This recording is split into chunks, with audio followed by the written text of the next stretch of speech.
In our last lecture, we looked at a number of approaches to the study of myth in general and ancient Near Eastern myth in particular. And we looked at the various rubrics or subjects under which ancient Near Eastern mythology has been studied in the past, under the rubric of philology or linguistics, under archaeology, or under religion and biblical studies. And I noted that the combination of these subjects, philology, archaeology, religion, can give us the yield of history. It can enable us to piece together the history of the ancient world. Today's lecture examines that history and investigates the historical context in which Egyptian and Mesopotamian myths were created and recorded. Conditions in both Egypt, the land of the Nile, and Mesopotamia, the land of the two rivers, the Tigris and the Euphrates, enabled the gradual emergence of urban culture in the centuries before 3000 BC.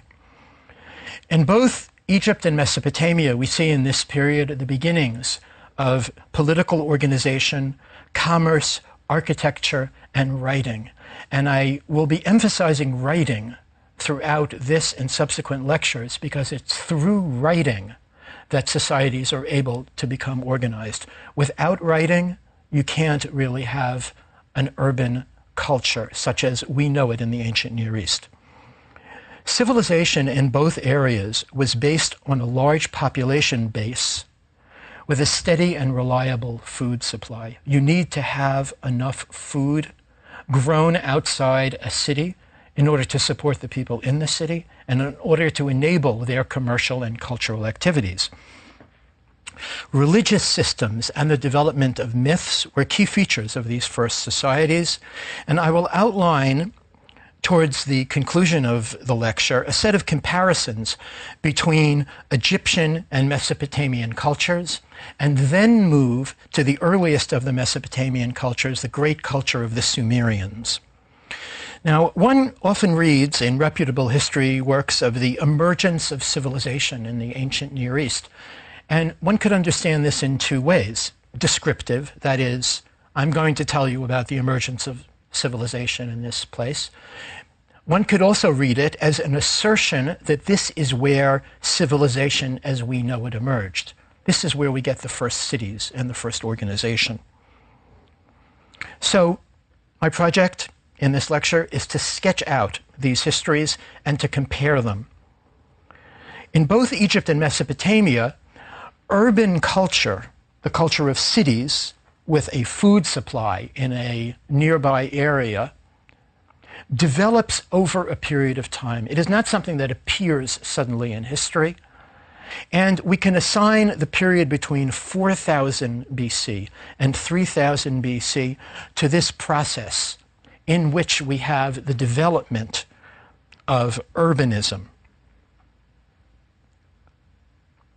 This is preceded by a period from 6000 to 4000 in which, as the result of the Neolithic Revolution, which I will describe in a moment, people begin to live in large centers permanently. The Neolithic Revolution saw a gradual transition from dependence on hunting and gathering to dependence on food produced by settled groups engaged in agriculture. And it involves the domestication of plants and animals.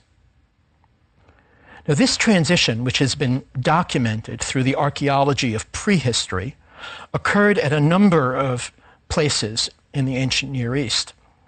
And one of the ways that this can be traced is from pottery finds, pottery shards. Pottery provides us with a kind of clock in which prehistory can be recorded. Before there was writing, again about 3000 BC, we have this long period in which culture is developing, and we can trace that development of that culture through the remains of pottery. The materials with which to make pottery, what do you need to make pottery? Water, clay, and some kind of fuel in which to bake the clay. You could also bake it with the sun, which they did. These were all in abundance in the ancient Near East. Now, in these periods, in the period of the Neolithic and the period of the Proto-Literate, we can trace the prehistory of Egypt and Mesopotamia and see smaller centers growing into larger ones. We can find evidence, mostly through grave goods, through what they buried, that they were growing wealthier or more powerful.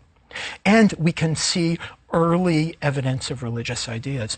How, might you ask, can we see this evidence if we don't have writing? Before we have writing, we have markings, we have decoration, we have artistic attempts, we have the use of pottery made in a decorative fashion, and we have pictures on cylinder seals, tokens, and other decorative items. In this period, settlement became more complex, and the larger settlements, becoming urban centers, gained political power.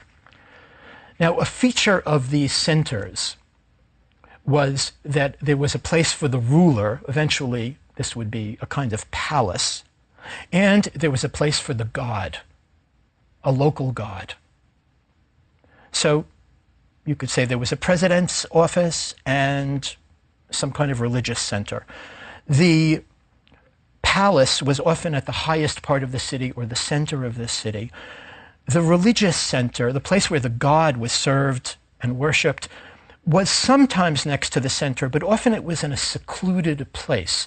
The idea seems to have been that the gods need a kind of privacy, that worshiping the gods is a more private act, not something public, like dealing with the king and the nobility.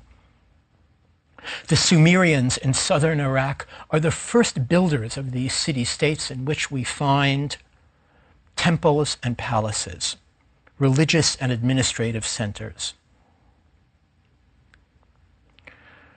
Now, how this transition occurred from agricultural villages to towns to urban centers with thousands of people is something that we can trace through archaeology, through pottery, through early decoration, but it's not something we can get a very firm handle on. Of course, there are missing centuries in the account. By its nature, it's an elusive topic. There are many theories about it, and I will be sketching them.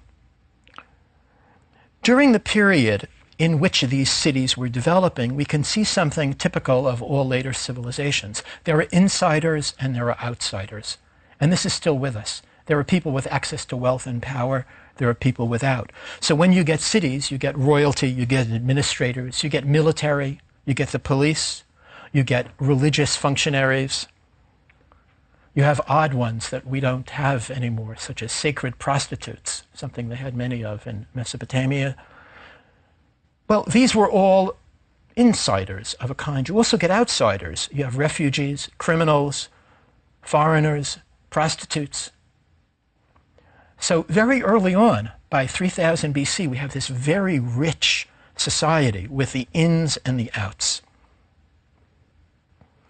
Now, myth, the subject of our series, can be a help in understanding this transition from settled village to town to city, because many myths refer to this transition obliquely. They don't do it directly.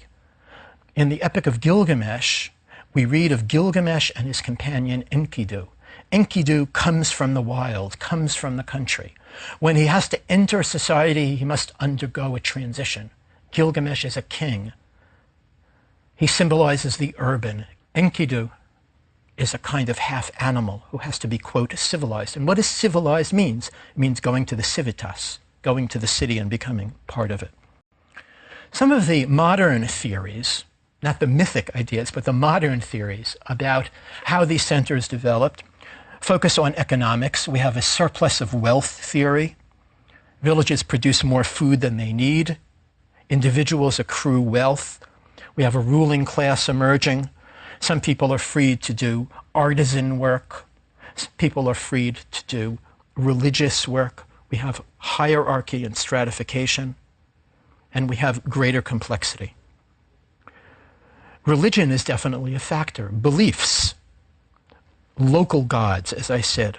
A local deity meant that you had to have a local temple, and there were functionaries of this temple, and the god had to be served and often fed. That is, goods had to be given to the gods, and the temples began to accrue wealth. One theory is that of challenge and response. These continually growing complex organisms, towns, cities, required administration. The landscape of Egypt and Mesopotamia required administration. It was a challenge. That is, the land had to be irrigated. You had these great river valleys, and you had to control the water and control agriculture. So you needed administrators, you needed rulers. This idea of challenge and response is identified with the great English historian Toynbee and has been taken up by many other theorists and historians since then, including the great historian William McNeill of Chicago. So again, both in Egypt and Mesopotamia, increasing complexity, urban centers, and religious ideas. There has been much discussion about the relative development of Egypt and Mesopotamia. The scholarly consensus today is that Mesopotamian society and writing develops a bit earlier than Egyptian culture. Egyptian culture lags by a few centuries, and we can trace influences from Mesopotamia on Egypt, and then in a later period, influences from Egypt on Mesopotamia. There's a lot of reciprocity between these cultures. Now, I spoke about the idea that societies had to produce enough food in order to have an urban culture, and that irrigation was all important. Both the Nile and the rivers of Mesopotamia, the Tigris and the Euphrates, overflow their banks and deposit silt along the riverbanks. This means that you can grow crops. You can grow crops a number of times a year, and with that you can provide more than enough food, and you can engage in import and export of food.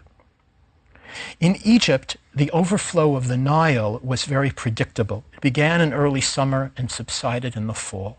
And the overflow of the Nile was, for the most part, a large-scale national story. So one centrally administered system of irrigation under the control of a king and his administrators was able to control this. In fact, it was necessary to control it. In Mesopotamia, the system worked somewhat differently. There, along the two rivers, you have regional inundations. Not everything happens at the same time. You have tributaries of the river, and control over irrigation and agriculture tended to be more local. This went along with the idea of the local god. Local ruler, local god. These local centers in Mesopotamia were organized into confederations, and by the middle of the third millennium, about 2500 BC, the Sumerians had approximately 30 such entities, emerging city-states under their control.